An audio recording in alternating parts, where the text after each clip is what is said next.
من میا هستم.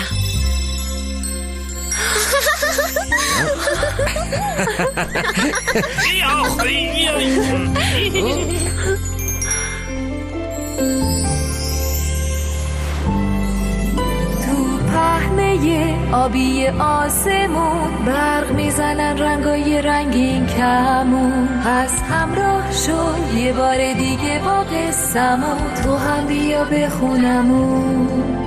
بیا بالا خندمون رنگامیزی کنیم همه عالم و بیدرنگ. بیا باشیم شاد از دیدن این همه رنگای قشنگ.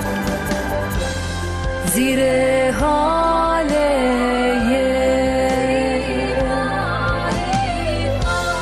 میخندن قشنگیا،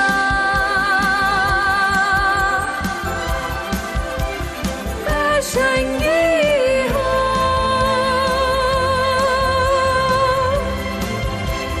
قشنگی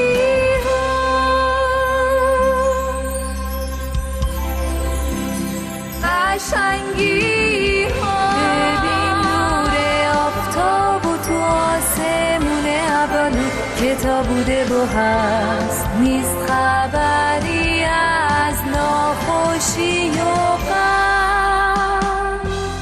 ببین میا و من، ماجراهای من و میا، هر روز ساعت 15 از شبکه جیم جونیور.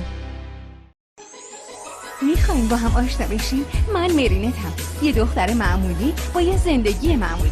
فقط یه روزی تو زندگیم هست که هیچ کس راجبش چیزی نمیدونه. من دختر کفش تو زکیم.